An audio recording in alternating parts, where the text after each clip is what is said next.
interactive. So we're going to start out by just taking about 10 minutes to do a personal conflict style assessment. Has anybody ever done that before? Okay, so this will be interesting, and then we'll do a quick debrief, and then we're going to talk just a little bit about conflict and what it is.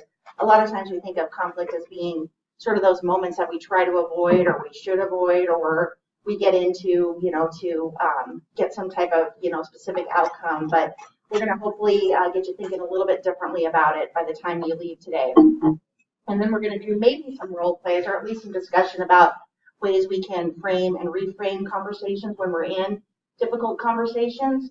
And then we'll wrap up and adjourn by no later than 5 o'clock today. So does that work for everybody?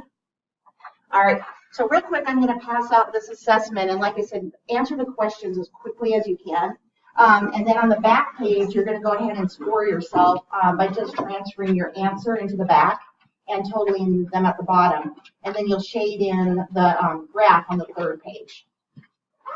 All right. So what did you guys think of your results? Did you think that other people would agree with the profile the way it turned out for you?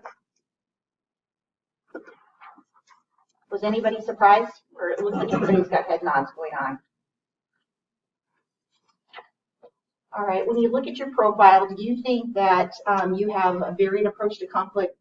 So the second question was basically, are you able to maybe switch from conflict style to conflict style? I see you kind of making a face. Well, two are really listening, then the other two do you mind sharing which one was your highest? Collaborate. Okay. And accommodate was my highest. So, like, I'd rather do that than avoid someone because that was like my lower score. Okay. Right? Is that what?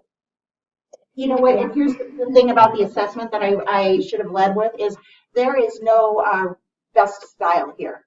I mean, there are certain styles that are natural to us personally. But it also might have to do with something that you're working on at the time or a project that you're involved with or other people you might work on. So it can change from time to time depending on, how you might answer some of the questions. But everybody has a natural style. And I think what you'll find is that when you get into different scenarios, your ability to avoid, there is a time that it is perfectly necessary or it makes sense to avoid a conflict. And so that style can be really useful. On the other hand, there can be times that it's absolutely necessary to compete. If you're going into, maybe there are just certain where you've got to go in there and win. The object of the thing is that you have to have, accomplish your goal. You want jobs, right? Yeah, that's going to be an opportunity to compete. And the same with compromise and collaborate. And it's true that we all think that collaborate is the best possible scenario, and it really is in many, many situations, but truthfully, collaboration does take time. So there might be certain projects that are just not just not conducive to a collaboration at this point in time. And so you've got to, tap into that. So when would you think would switching styles make sense? So knowing that you've got probably a natural style, when do you think it might be necessary to switch? Did anyone have a style or a situation that you can think of?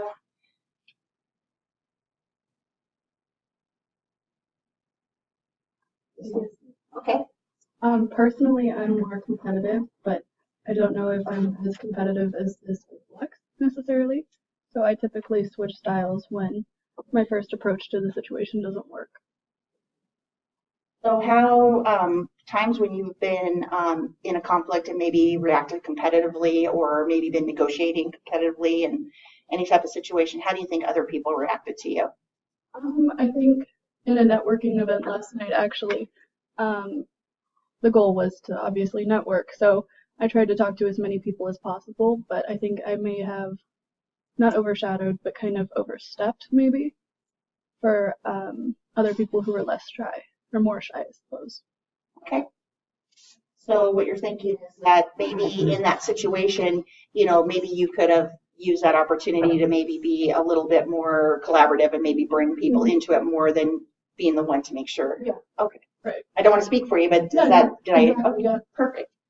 And then I'll just ask, did yours change from the last time or was it pretty similar? I think pretty similar. So collaborate was what I got highest on last time, but then my second highest last time was accommodate, and now it's compromise. Oh, okay. Yeah, so those shifted. Okay.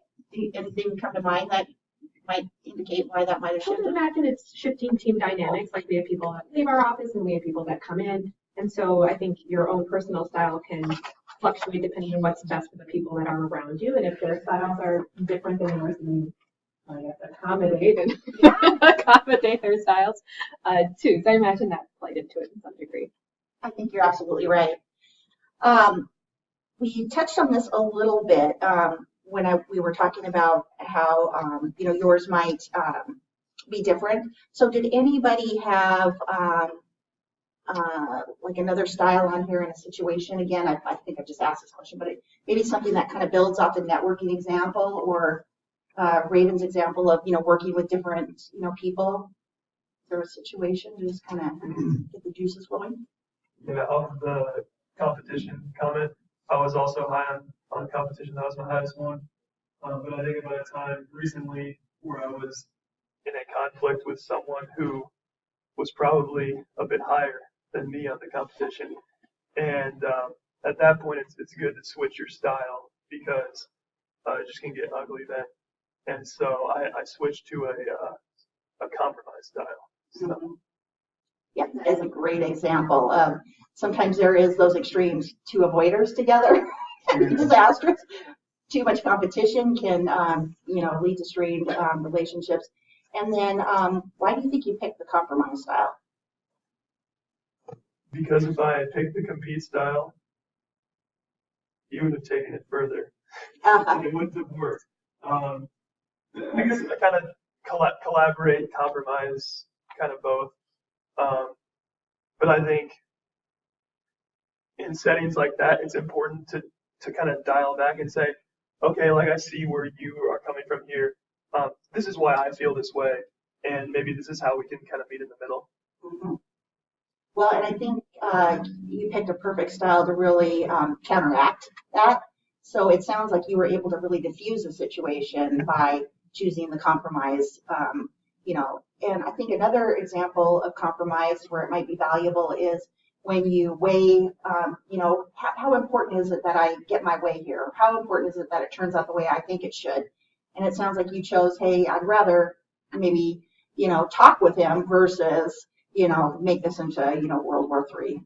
So that is a great example of when we can switch styles. Let's see, does anybody get stressed out when you're in a conflict style? Or does anybody, you do? Yeah. I usually try to avoid it unless it's going to be a problem in the future. I'm really good at being in a situation for a short period of time, but if I know that there's going to be a continued conflict, that's when I'll compromise. What happens if you feel like this is going to be a long-term conflict? Then I'll confront and try to make a collaborative or compromise. You ever have like a physical reaction, like it's hard to sleep, or maybe you get nervous, or I just get nervous. yeah, looking at this kind of like, when will this end, or how can I deal with it? Yeah. I think that's another way that you have to weigh this when you're looking at conflict, because we're going to talk a lot about how conflict is good and really how it's unavoidable. You really can't go through a day or a week without some conflict, whether it's minor or major. But I think what we hope to accomplish today is really shift it from being in a conflict to just conflict engagement. So, maybe there are some times where you can avoid it, but when you know that, your style is to avoid and that this is really going to cause me a lot of stress, and I don't know how to deal with it, it's probably best to take a little break and reflect and determine, well, what will be my next step to either help me get through it or help both of us get through it, or groups. And then also a lot of good things come from conflict, like your example about competing or your situation with networking. I mean, sometimes it's great to be competitive and aggressive and get out there and meet people and take care of it. But when you are, with another person where it's going to escalate, then it can be, really damaging. And then it can cause stress and a whole bunch of other problems if you bring other people. So that's why we wanted to just start out with this, is so that you realize that everybody has a natural style. But I can't say this enough. There is not one right way or another. You'll bring your strengths into the workplace or at home. You might talk to a friend and find out that, either have similar styles or you might have complete opposites. It's really, that doesn't matter as much as being self-aware and, realizing that there's strategies for each type. So with that, I think we'll jump into our presentation. Oh, does anybody have any questions before we move on? All right, well, thanks for doing that. I really appreciate it. So we are going to talk more specifically about difficult conversations, navigating the challenges and possibilities of conflict engagement. So I think a lot of times this can be one of the most important things that we address is how do we really step in and engage in difficult conversations so that it doesn't fester or that, we have made a conscious decision to deal with it versus just letting it happen. And so, like I said, self-knowledge and awareness is the first step and is necessary. But we're also going to talk a lot about the operating premise for leaders. So all of you in this room are leaders.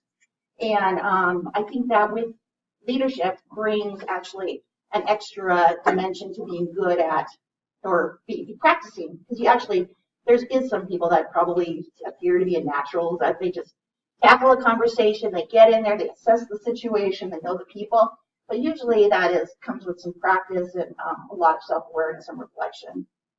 So it's important for you guys to start with sessions like this, but also, throughout your careers to, take time and make sure that you're developing in this area, because the most effective leaders are those that can deal with, adversity and challenges. And then also the value of a dialogue. We're going to talk a lot about dialogue, and dialogue is kind of a buzzword. It gets fashionable, and we hear a lot about let's have a dialogue, or let's have, they had, we'll all meet for a forum for a dialogue where you kind of maybe throw it out haphazardly. But actually, that's the way that things get done. We can have conversations, but really taking the time to prepare and plan for a dialogue with other people to either get to know or understand the situation better or solve a problem or deal with a situation. I think that's really the other thing that we want to leave you with, is that these things don't happen naturally. You plan on it, and there's some tips for having a really effective and valuable dialogue. And then I'll leave you with some tips for difficult conversations. I think we'll find that we all have difficult conversations again in our personal and professional lives. And then we'll kind of try to bring it home with some questions, and maybe we can talk a little bit about our Jesuit values. So any questions about the agenda?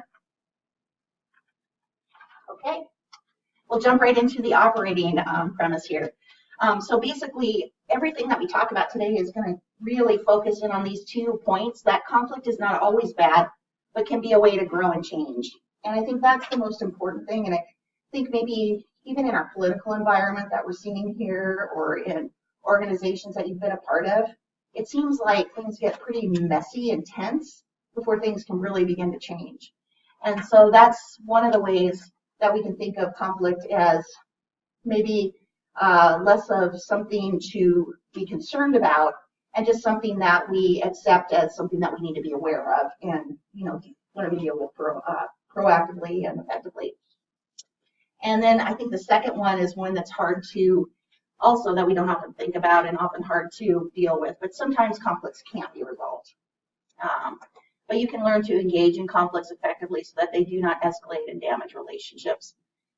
So, some of you, but I mean, people do get divorced. I mean, employees do leave disgruntled. There are situations where you may agree to disagree, and, hopefully part at least amicably. But the goal is to really not let it escalate so that, we get into situations where there's violence or, kind of that, the lasting damage that is so hard to deal with. And even then, sometimes it's unavoidable. We read the newspapers and talk about and look at international conflicts, even conflicts that we have in our own communities. And it can be pretty challenging, but I think that's another premise that we have to operate on, is sometimes we can only do what we can do.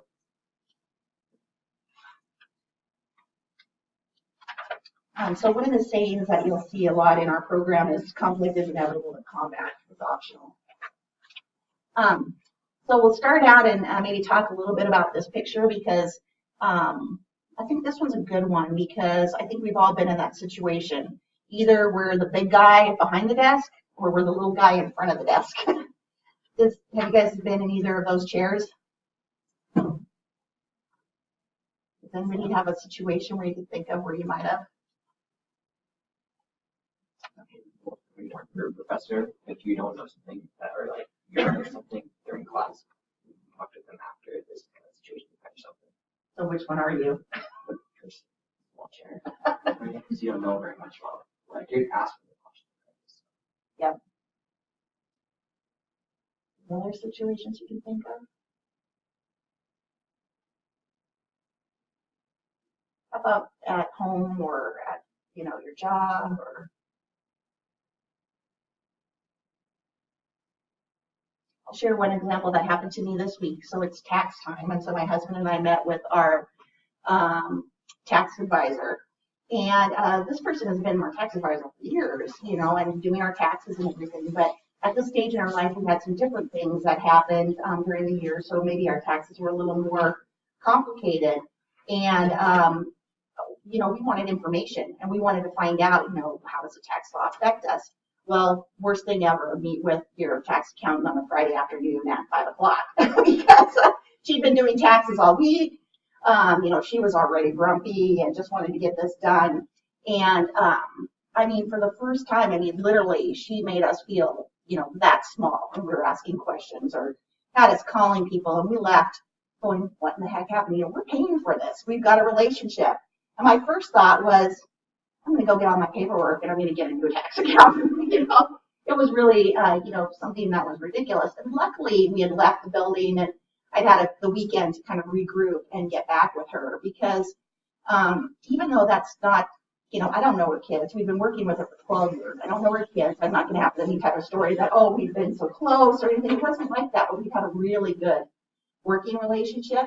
So for this to happen, it was also important because, like I said, we needed her advice, but also she needed to respect us and to, help us. We're her client and we have, some real big different changes. So professionally, this was a situation where we had to decide, hey, do we fight or flight or do we just, take it somewhere or do we go back and try to talk to her? Is it worth it? And luckily we did, schedule another appointment and right away she apologized.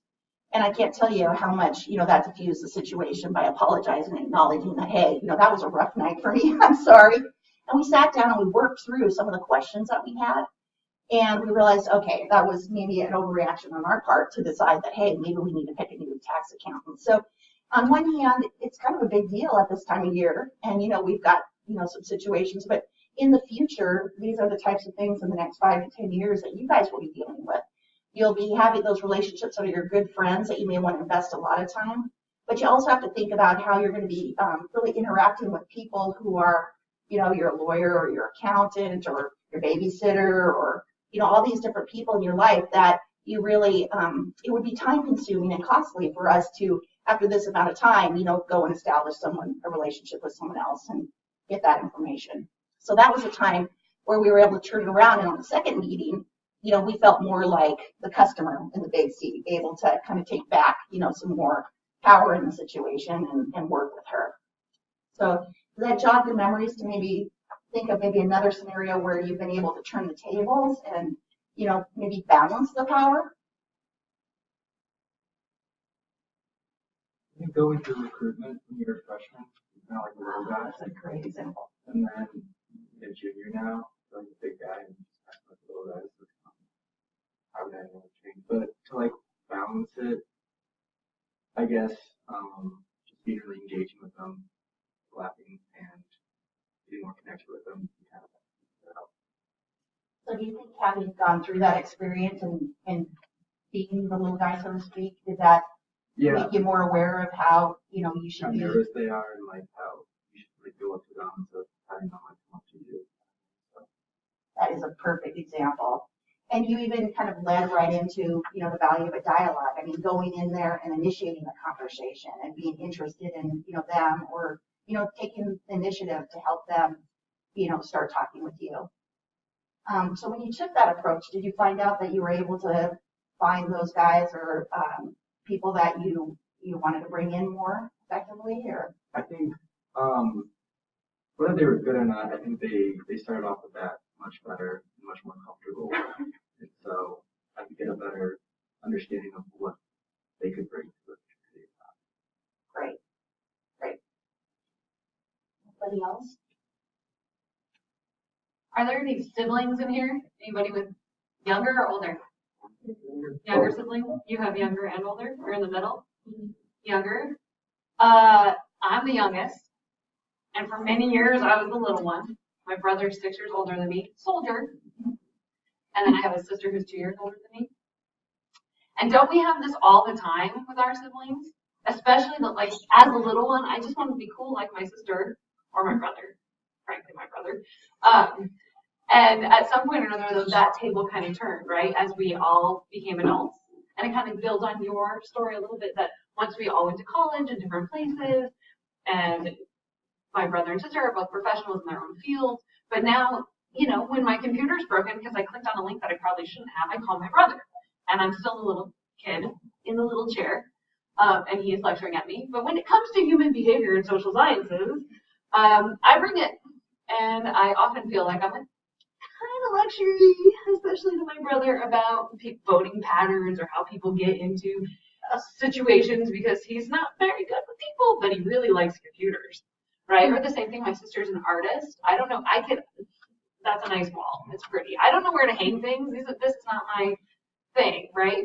So I kind of defer to her and I just trust her judgment. But these kind of power dynamics, even in little ways, or if, you know, you're interacting with somebody who has little kids, you don't know if those little kids are looking up to you or how you appear to them. And so sometimes in some relationships we're the little one and sometimes we're the big one. And there's all sorts of ways of kind of inviting people to engage in conversations with you that kind of shift that just a little bit or balance it. But the sibling one is kind of a good one because you're nodding. I definitely felt like the tiniest little person in the room. And I mean, I'm 6 feet tall. So I'm not often that little one, but when it comes to talking to my brother, especially about computers and all the bad things that I've done in the past, I'm like, oops, it's an email from the CIA. I should click that. I don't like it. No phishing. Yeah, that's a virus. Yeah. So that's a good example. There could be expertise that, you know, puts you in it. You know, you might be working with someone who knows more about something or, you know, and that could make you feel, you know, either smaller or, you know, conversely, you might be the bigger one. But I think, again, the point is that as leaders, that awareness of when you're sitting down to have a difficult conversation or any kind of conversation that really matters, a dialogue, you want to be conscious of, you know, what is kind of the power dynamic here? I mean, am I feeling small or am I, you know, feeling, you know, able to talk to this person? And what can I do to, you know, maybe even that out, and we'll talk a little bit about that. And then conversely, you know, if you're the one, you know, taking the initiative to help someone who might be, you know, your brother might say, hey, that happens to a lot of people, but, you know, here's how we're going to deal with it. So I think, again, going back to just awareness of, you know, where am I at this table when we're getting ready to set up a dialogue.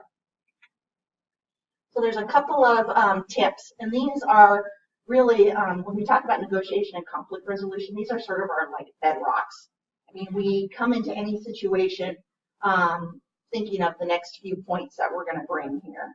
And there's a little cartoon on the bottom, and it says, John isn't speaking to me. And then as he thinks, he goes, well, maybe I'm not listening.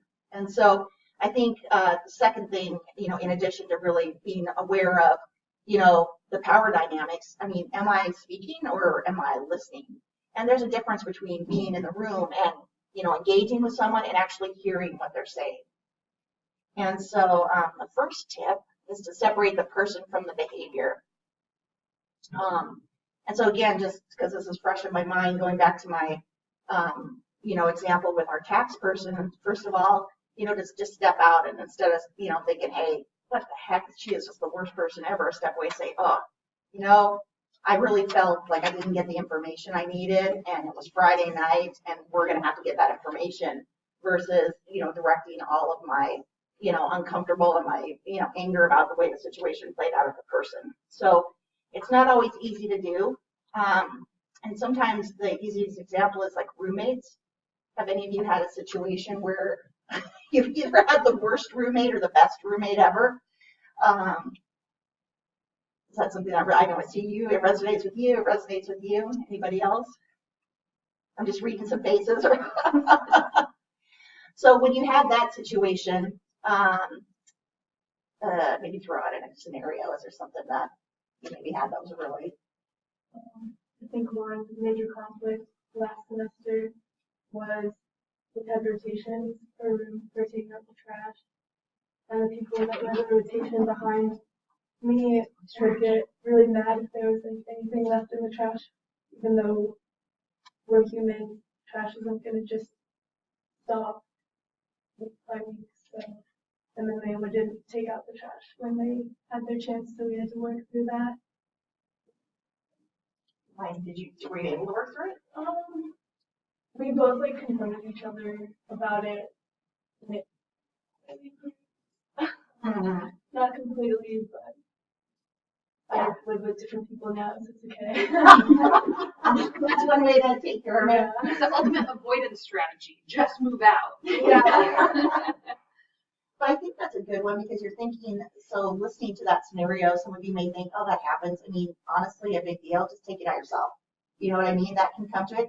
But if you've ever been in that situation, and I know at home I have too, there are days when that is the worst thing that could have ever happened. You have just had the worst day, and you come in, and the trash is overflowing. And it might even be just, piled high, but nothing else can go in it, and that sets you off. And I think that in those situations, what do you think are some ways that you can just stop and put the issue in perspective? My entire marriage has not been to a total jerk because this person one time didn't take out the trash, right? Just as I hope my partner doesn't think I'm the worst person in the world because the one time I didn't do something, right? So I think that's probably just the first thing to remember is to give yourself that space to say, okay, maybe this is not only about the trash. This is definitely something I have to deal with, but just taking that extra minute to not react right away. Sometimes it's unavoidable because again, your body does sometimes react to things quicker than your mind can. But I think again, as leaders, it's really important to be aware that, hey, little things like that can, really trigger things. And it's important to take the time to identify what is the problem. And sometimes it could be the person, but then you have to stop and ask yourself, what about that person is making me feel like it is all their fault? Again, it's important to make sure that we identify the behavior versus just make a judgment call. And again, sometimes moving out is completely appropriate, but sometimes it's not possible. So that's one helpful strategy. So the next one is share without blaming. This is a toughie, but it is the premise. And again, going back to just some professional examples, when you get into the workplace, and many of you probably are already in the workplace, whether you're doing internships or you have jobs outside of school, share without blaming is really difficult. I mean, you've got a huge deal that you're working on right now. I mean, this is, situations could be a multi-million-dollar deal. You're working with a lot of people, you've invested a lot of time, and at the last minute, it gets blown out of the water and it's done. And I'll tell you, the first reaction is not, oh, what could we have done differently? It is immediately looking for that department that did not, hold up their end of the bargain. And so I think that it's important to remember that whether it's something small or not, your example, confronting each other. Hey, you know what? I need to talk to you about this. I know this doesn't seem like a big deal, but it drives me back. Can we talk about the garbage? That type of thing. So, but you got any scenarios where it might not have worked out, where you have a situation where you tried and you went in with the best of intentions, but maybe you ended up there anyway?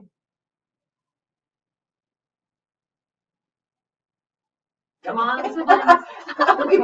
Siblings. I guess I was thinking of my fiance and I share without blaming, and I have a master's in counseling, which is almost sometimes like a negative. I think you know what I'm doing and I don't, right? And I'm using some talking language. I'm sure you think it's going bananas.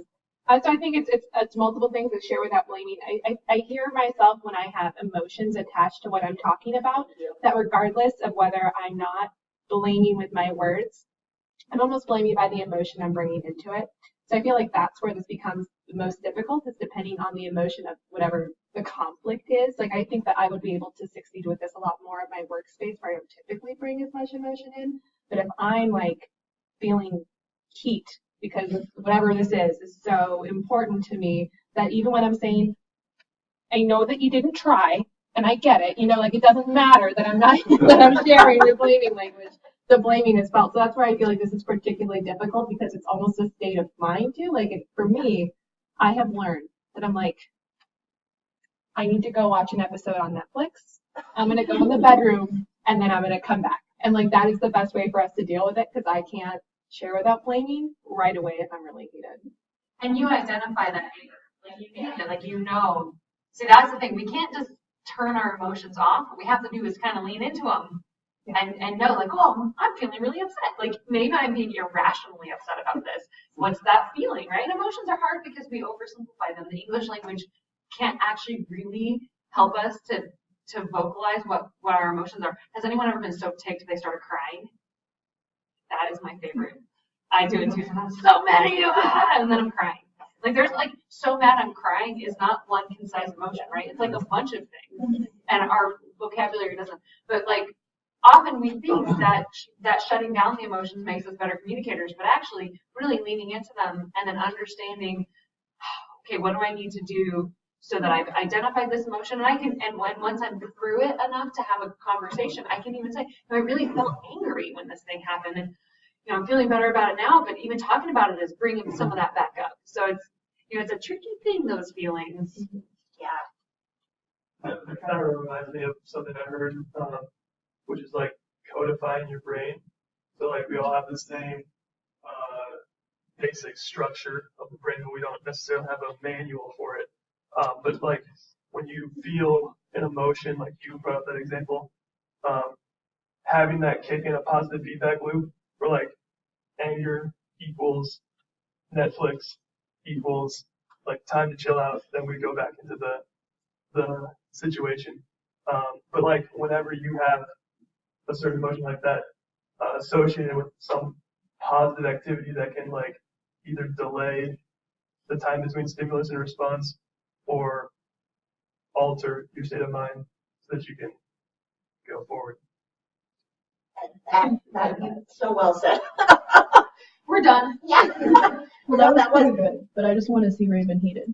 Oh, it's honest. so happens. We can brainstorm later of ways to get me to like revisit it because it happens pretty quick. I've got a short fuse. Well, and I think the fact that you brought up that you have this counseling degree, that even actually, and I'm sure your fiance has probably, like you said, even he wants me to major in something else, I'm sure. Yeah, but I mean, they'll even bring it up. Aren't you supposed to know about? I mean, so even leadership roles, you have responsibility to learn how to deal with this because you're basically being a role model. Now, that does not preclude you from feeling any of these things or being in the situations, and you will have bosses that are just, will be all over the board. There will be some that are so self-aware and are, you will learn so much from them, but you will also have leaders. Actually, no political affiliation here, but we actually have a really good example. I mean, President Trump is really a different kind of president than our previous one as far as emotions. I mean, he clearly shows emotions and, will be abrupt and do different things. So, again, not to say that if, you do have any type of, leaders do deal with things better and worse at any given situation. I think it's how you go back about it, the next day or the week later. So I definitely don't want to be leaving that, your goal is to be these perfect self-aware leaders. But I do think that we have an extra responsibility to, train ourselves to think, hey, if that triggers me every time so-and-so comes in, I better, start associating it with something. It's just that self-awareness that you can start working on. That makes you that type of leader that people want to, hey, how do you do that? I want to be, a little bit more like that, and that's a trick I want to learn. So, I mean, in some situations, you might have that mentor, but it also makes you that leader that people want to follow. So again, just, connecting all of these dots doesn't make us the perfect people, but that's a great, I need to sit down and, write that down and go back and go, what's my connection when, somebody doesn't take out the garbage? How do I take a step back? Do I leave and, or maybe it's just even a 5-minute coffee break. You just stop, pick up your coffee cup and drink it or something. But it's all these things to just break the connection and make sure that you can continue talking without someone storming out of the room, you know, or maybe that 1 second where you might say that thing that you can't take back. So that's share without blaming. Again, not easy, but definitely. And here's one that we want to spend a little bit more time on, and this is avoiding assumptions and attributions, because similar to Raven's example, these are the things that we are really not aware of that come and haunt us.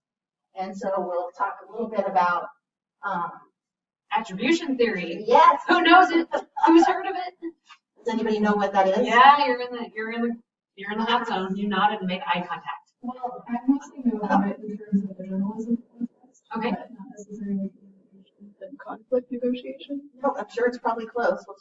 Oh, well, I just think when you attribute a certain behavior to somebody, and if you take an ad hoc approach to a situation, I mean, you're kind of asking for trouble and for the situation to escalate. So if you could just find a way to maybe make a compromise or collaborate with somebody, it's a lot easier to work with them.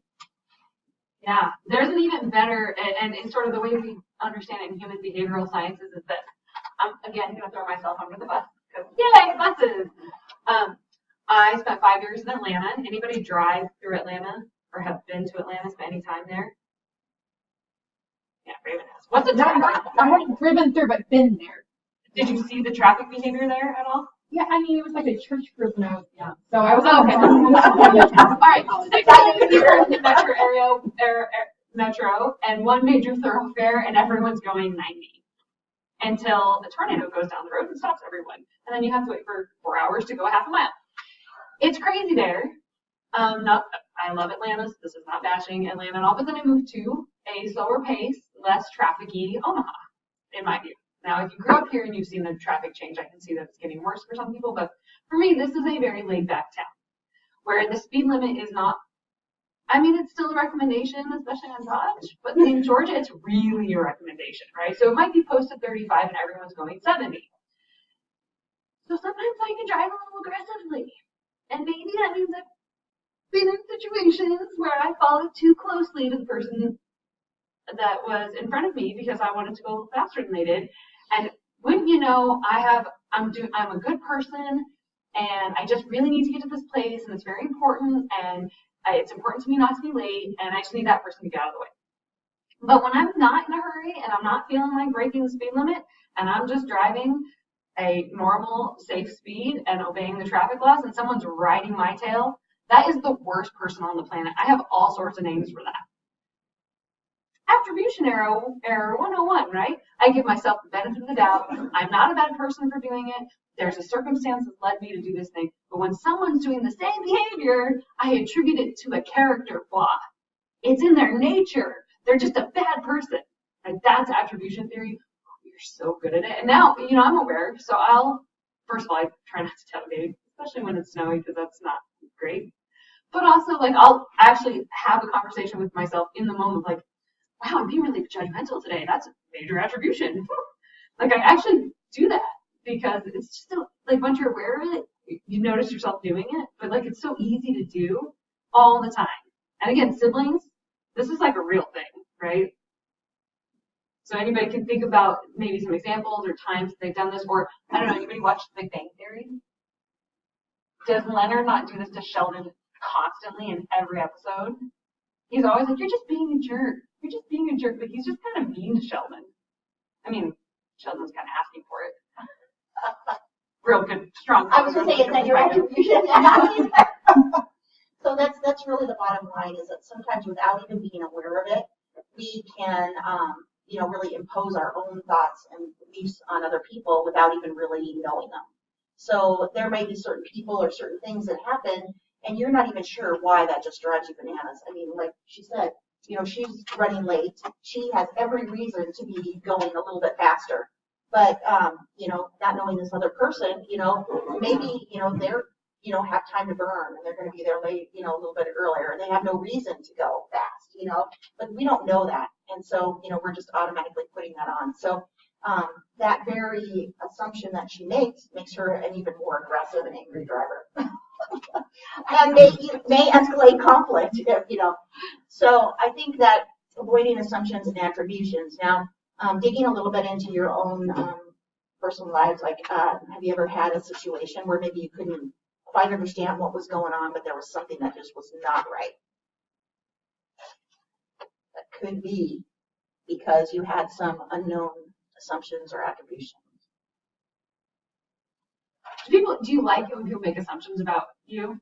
Like how you behave, or like, oh, yes, and not. Like, it drives me crazy when someone makes some assumption about me, or like sort of assumes that I'm going to behave in a particular way and then I don't and they're surprised. Like, you're putting that on me, right? And I don't really appreciate that. I want to just live my own life and be true to myself. So then why would I do that to someone else? Like, isn't that setting them up to fail? And it's so easily done. We do it all the time. We do it in our personal lives, our professional lives. Here's one. I'll be speaking from the parent side, but maybe you've had these situations with either, a mother or father, or, your grandparents or somebody. But, you guys have been living on your own and doing quite well. Here you are, taking classes, succeeding and doing different things. But when you go back home, suddenly you may have someone, not me, of course, to my son. It would be completely opposite. But I mean, we have a changing relationship right now. So he's an adult right now. But I mean, I have watched him grow up. And so I really have to watch myself to make sure that, I'm not doing things that I might have done when he was 7 versus now that he's, 19. So maybe changing relationships is another part that is something that can be, something that we might. Or maybe you had, a boyfriend or a girlfriend or a really good friend that all of a sudden you went to one school and they went to another school, and the next time you tried to meet up, all of a sudden, you're finding that things are not quite the same, and you have to wonder, well, what's changed? What am I, suddenly, anything like that ever, am I jogging any issues or anything that might come up? And the reason why I want to bring it back to you guys, and I'm kind of urging you, is because this is the way these kind of things stick, is because you might think of, oh yeah, I remember that situation. Okay. And this is just because I understand some people are interested in healthcare, so I was kind of thinking of one of my fiance John's assumptions. One thing we have a piece about is the assumption of like what someone's intent is when they come into the emergency room too, because he's an emergency room physician. And so, like, if a homeless person is coming in, assuming that they're just there for drugs, or they're just there for whatever it is, and not seeing them as a whole person. So I even think of that Jesuit value of caring for the whole person. I think that can almost come in under this avoiding assumptions or attributing things to them when you don't understand who they are, and maybe even some of your assumption is true. I mean, maybe like if someone is drug seeking, and maybe that's like that assumption is fair, but at the same time, is that the whole picture? So I think even beyond avoiding assumptions is attribute or like putting a larger picture to it. So I know it's a very specific healthcare example, but I think that comes into play in other situations as well. Well, and even similarly, like in healthcare, we work with a lot of nurses that are in the NCR program, so I see some scenarios, but another thing can be elder care. I mean, having someone who comes in and, making an assumption about, do you have someone who is with you? Well, they're perfectly capable of making their own decisions and determining what is best. So the fact that they have family members who may not, agree with that situation, those can be very, tense situations, and we have to be careful, am I making this assumption because of things that they're doing, or do I have maybe some bias, or is there something that's affecting my decision because I know they're older and I know they recently fell, and so I'm making a judgment that maybe they're not capable of making some of their own decisions. Those can be, quite tense, and unless you're really conscious of, whether I'm making that, I mean, it can be something as small as that, or as serious as assuming that someone is there for the drugs. Because that's a real issue. I mean, something that is very serious. I mean, if they are there for the drugs, you have to take some pretty serious, steps to either make sure they don't get them, or that, we have a bad opiate problem right now, and so sometimes you have to go in with that type of it, and you might have to have a conversation with someone that could be very tense for legal purposes, as well as ethical and caring issues. Yeah, there's definitely times when like you have to be careful about that. But like, there's a lot of times, like your traffic example, like assuming the worst just doesn't make sense for your own happiness. Like the Dalai Lama, he always talks about like if you're cut off in traffic, we often assume that person's just a jerk, and that brings down our whole vibe. Like we are made unhappy by that. He says he assumes that person is father driving his wife to the hospital, who's about to have a baby. And he says, "Oh, I'm so excited. I'm so glad this new life is being brought into the world," and it makes him happy. So it just functionally doesn't make sense to assume the worst in a vast amount of our situations. It just makes more sense to assume good things. Or show care and concern. I mean, to be really truly patient about it is to show compassion and concern. So maybe it's a person who's tailgating me because they're driving their partner to the hospital for a baby, but it also could be someone who just really needs to go to the bathroom, or has a family emergency, or has something else going on, and to look at them with compassion and concern. So there must be something very important that you're trying to get to. I understand that when I'm in a hurry, it's because something I perceive to be really important. And maybe and I'm very time sensitive, right? That's something I know about myself. And so maybe me showing up to a work meeting, for many of my friends, that's not a worthwhile. It just doesn't make sense. Like, right, speeding when you're only going 5 miles, which is the farthest I ever drive, on a city street in Omaha, will not get me anywhere any faster. Really, mathematically, the math doesn't bear out. But I have to be going a significant amount of distance at a significant speed to actually make it work. But maybe even being compassionate enough to know that the things that I prioritize and the things that are important to me would seem petty to some people, but then things that are important to them might seem petty to me. So let's just all give each other grace and be kind and let each other live and hope that we all do well. And yeah, the Dalai Lama, I mean, he's full of those little gatos in his pocket, and he's right most of the time. I mean, really, regardless of whether what you assume is true or not. Yep. It doesn't change the situation. You're still cut off in traffic, so you can create your own reality, and perception can become your reality. But you know what the worst part about this is? We all know this, right? Right. Paula's job and my job here today is to be Captain Obvious. We're literally pointing out things that you know. But the problem is when you're in conflict, this stuff just goes away. And maybe you're not even in conflict with the person you're making attributions toward. Maybe I just had a fight with my sister, and now suddenly I'm driving like a jerk. But I'm not a jerk. I'm just trying to get where I need to go. And you're all the jerks for being in my way, right? It's just we get caught up in these moments. So the Dalai Lama and Thich Nhat Hanh would say, you gotta breathe, and then try to remind yourself of all these things. Yeah. I think it can work the other way. Go ahead. Oh, sorry. Go ahead. I didn't Well, want to. I was just gonna say sometimes we can we assume that anybody that would be going into a medical profession would be that caring and kind person, would never go in there and refuse care because he looks like a drug addict. But I mean, it happens all the time, those types of things. And so, go ahead. I think actually if we do the exact opposite, and if we make assumptions and if we make attributions, it's human instinct to make those assumptions and to form judgments.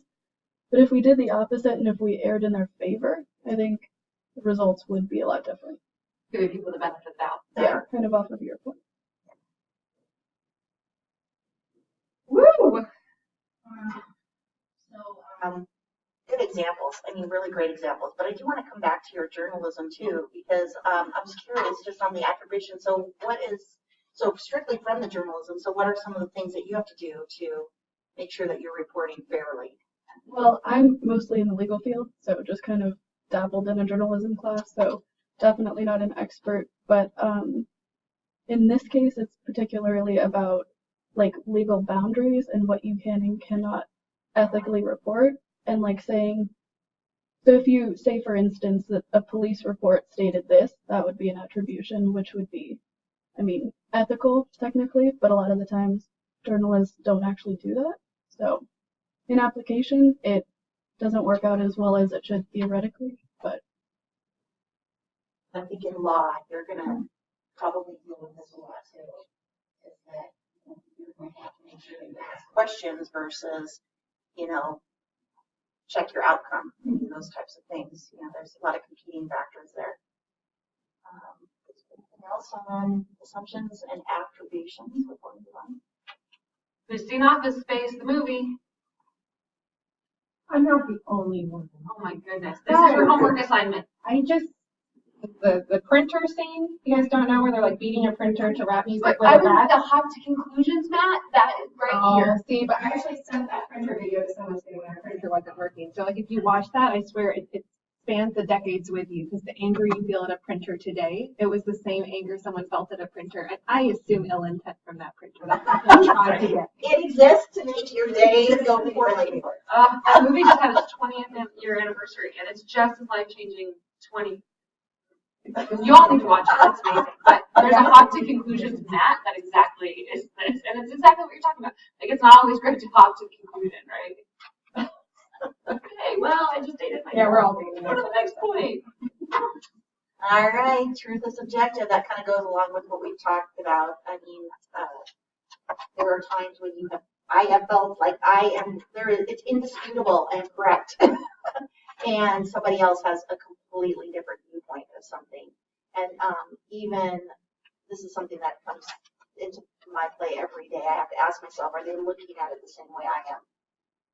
So any situations, I just saw you yawn, so I'm gonna like bring you in here on this way. I just happen to make, sorry for I made but anyway, so anything that you can think of where this would be the truth is subjective. The garbage example, you both had yours the way you saw the situation, right? Well, I was with him with all freshmen, and then I was dealing with one of two juniors, so I assumed that I would know more just because I lived with people. So that's, I guess, one example, but they probably what did I say? Or their version of the story was very different from you, right? We all have the what happened story that we tell when a situation arises like garbage. And we see, well, you didn't take out the garbage. And then they have this whole other piece of it. And neither one of you holds the truth. You hold a perspective on the situation. Right? And so we all interpret the truth in our own way. And this is not like fake news stuff, right? This is just that there's something that happened and the way we all see it varies depending on our lens and our experience with that situation. So again, just things to be aware of that, you know, and it gets into, we're going to talk a little bit about asking questions. I think again, at these times you can feel so certain that I already know everything I need to know. But when you say that and, you know, to yourself, that might be the trigger you need to say, what don't I know? And maybe ask a question. So can anybody think of, you're in a situation, and I'm going to pull one out here.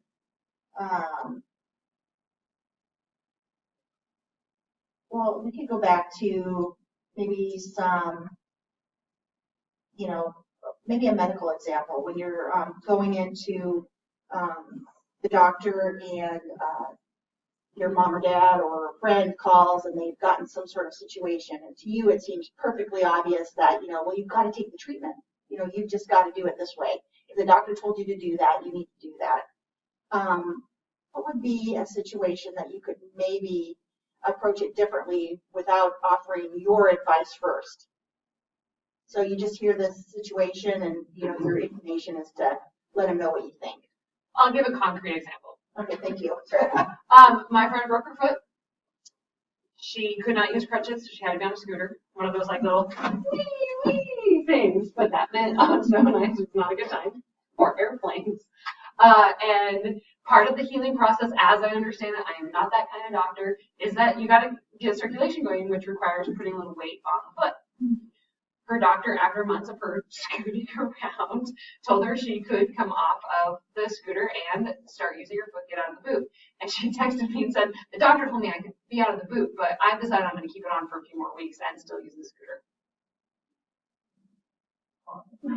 I think that was my initial reaction. But so the question is, how do you deal with that? What do you do rather than understanding that my version of that story is I'm going to go with the medical doctor because I don't know anything about medicine. But on the flip side, I've broken my foot. And when you've broken, anybody else break a bone? What did you break? Oh, it's been a whole list of things. Have you broken a foot? Yes. What have you broken? No. A nose and a leg. Anybody else break anything or really hurt a part of their body, like I'm prone to ankle sprains. Nothing shows you the vulnerability of like your body when you massively hurt it, right? Like after breaking my foot, I was acutely aware of every other person's feet in every crowd I went to because of your foot, right? So doctors don't always understand that. They don't always appreciate the trauma like that can have on a person. So I could really understand that she's traumatized. So what would you do in that situation so that you catch, without judging or blaming, you catch her version of the story? You know, so she's telling you this is a thing that happened, but I'm going to violate my doctor's orders. I think making sure to ask, like the thought process behind that before jumping. Yeah. And not going into the problem solving mode, right, or the advice mode. Sometimes we just want to share without being talked down to. You could say like, yeah, I really see your perspective, and honestly, I don't know enough about the medical profession to say that your doctor is right. So maybe we can do some research on it together, and kind of see what we find. Yeah. You do like a scare tactic and like I know, but I did do a carrot tactic. This always comes out every workshop I did last week too. So I have cats. She likes coming to say hi to my cat. So I was like, well, you gotta there's stairs. If you want to come say hi to the cat, you gotta start walking because you gotta go the stairs. But no, it was kind of, I took the approach of, I can really understand this. I've been in this situation. I encourage you to listen to your doctor, but go at a pace that feels comfortable to you. Like right now, this isn't a situation where her being in a booty is a threat to other people in the public, right? This is about her healing process. So it's really like, Well, yeah. and I do want to take a little bit of a direction away from that. As far as your job is not necessarily, by where I was going with this, is really to get to that level of understanding rather than just, diagnose it, because there could be another reason. And that's a good example to not jump into a conclusion, to keep a dialogue.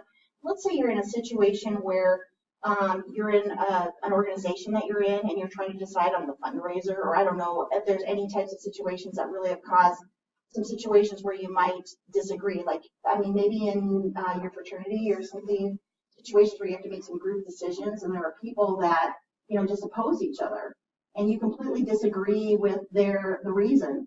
But it is, what would be a way that you could get to a little bit more understanding about why they feel like that versus just, spending more time telling about why they should, agree with you. I guess, I don't know, ask more questions, maybe figure out why they like them, or figure out why they're thinking the way they do. Ask them how they would feel if it didn't happen their way. Maybe say how I would feel if it didn't happen my way. Yeah, no, I think you're right on track. And when it gets to the truth is subjective, it really is just kind of opening the door to other possibilities. Because sometimes it can be very difficult to listen to your friends say, because personally, when I hear that story, you're thinking, okay, that doesn't make any sense. And that would be my first reading. It was like, why wouldn't you want to get more mobile and get out there and, start, letting your foot heal?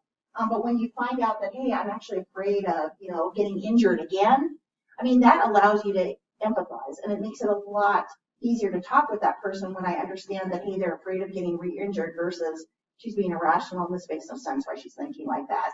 Or if you disagree with someone, asking those questions that you asked are perfect. Well, what will happen if, that doesn't? Oh, this means a lot to him, or maybe it doesn't mean quite that much to him. I can help you gauge, again, you want to be able to keep people talking together. And so taking the time to ask those questions and just reminding yourself, hey, stop before I say anything else. I may not really understand what's going on, and that's where it goes. But those are perfect questions to kind of just get outside of your own head and try to get into the other person's mindset so you can understand.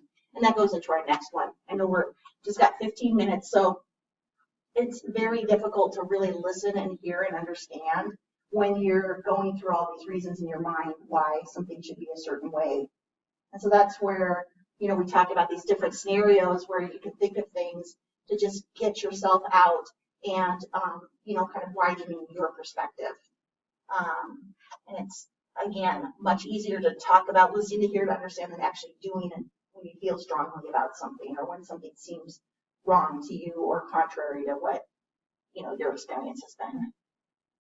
Has anybody ever been in that situation where you're trying to have a conversation and you just know the other person is dying to say something? Like their brain is going 100 miles an hour and you're like, but I just need you to hear me. Right? It's really frustrating.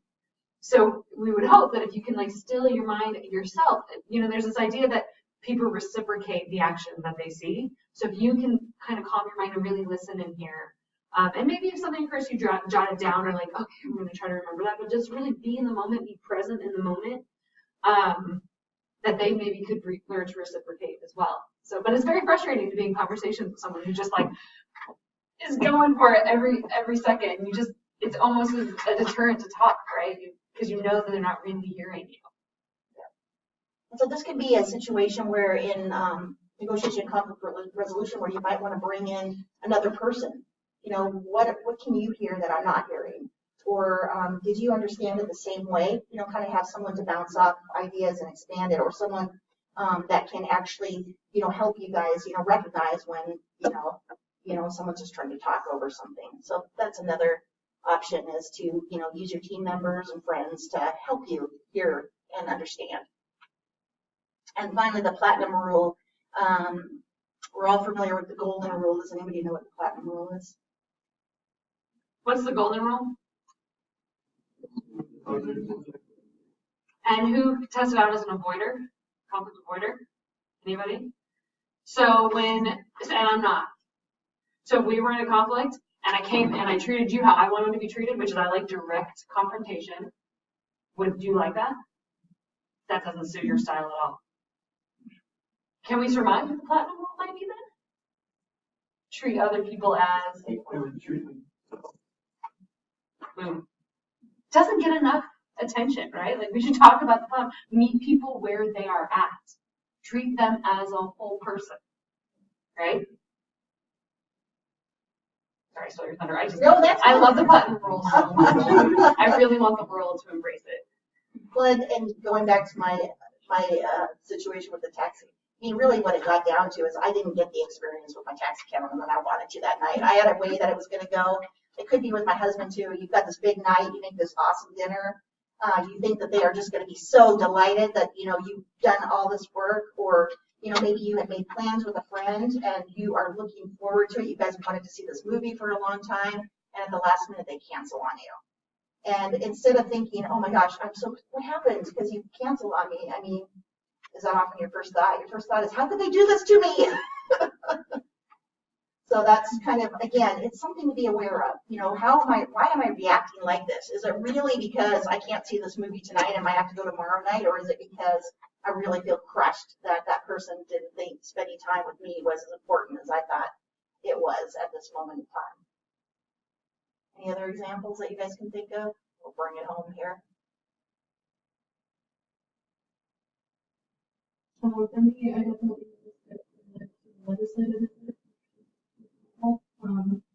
with Capitol Hill, and so obviously power dynamics are very apparent. I mean, you're 20 years old and know pretty much nothing. Wait, hold on. Keep talking. Remind us of what that looks like visually.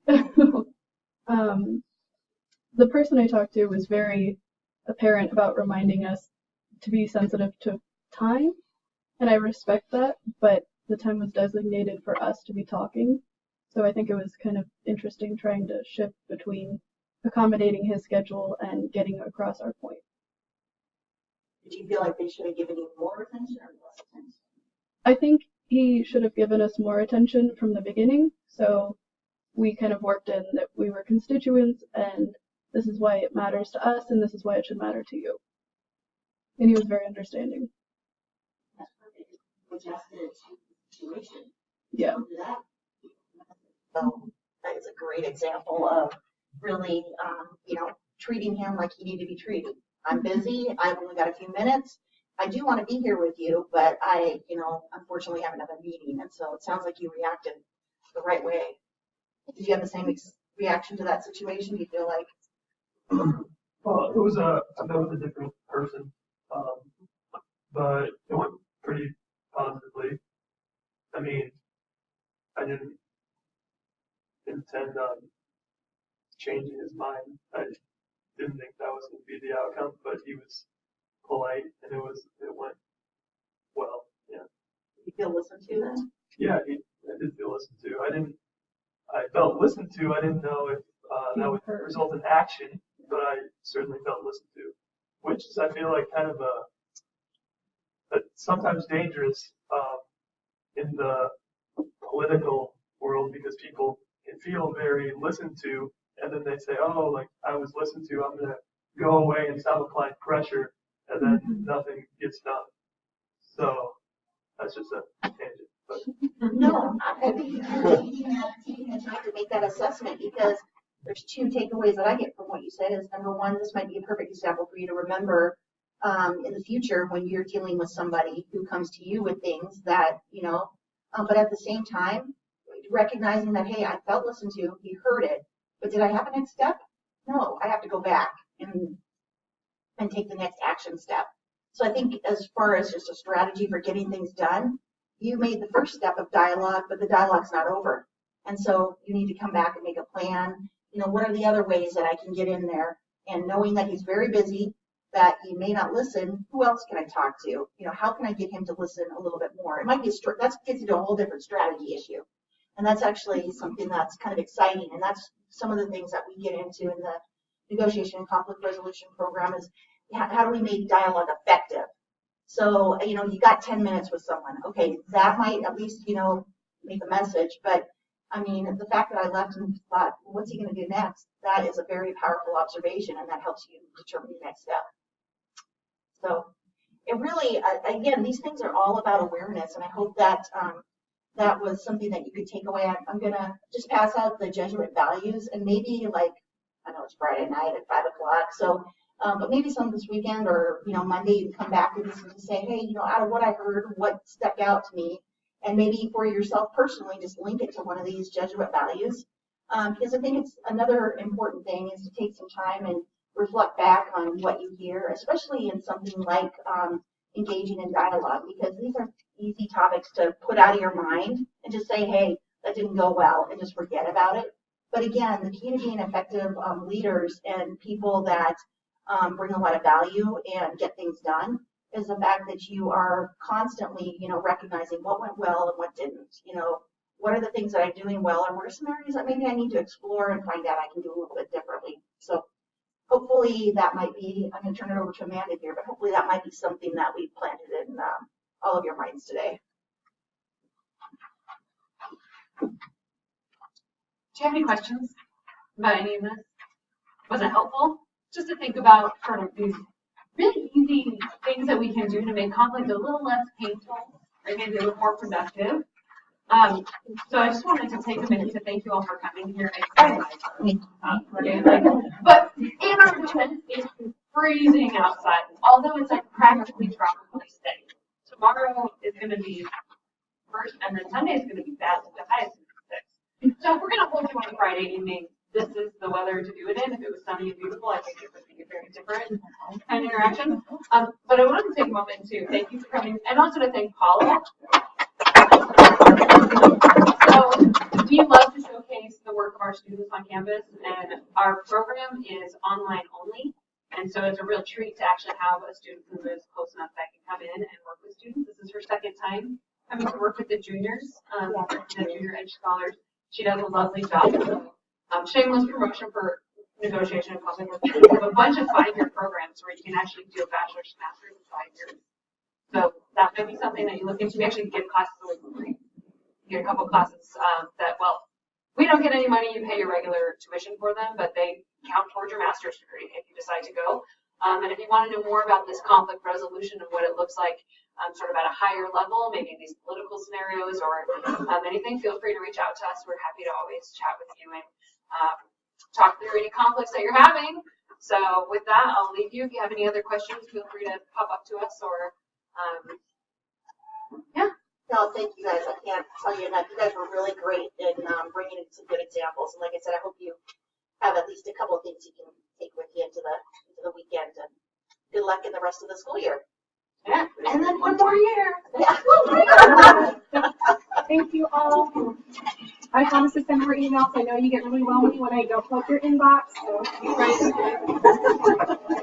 And I forgot to pass this out, but if you want to, there's just some tips here for having difficult conversations. I'll leave that, and then there's a reference list on the back of some books and things that might be valuable for you.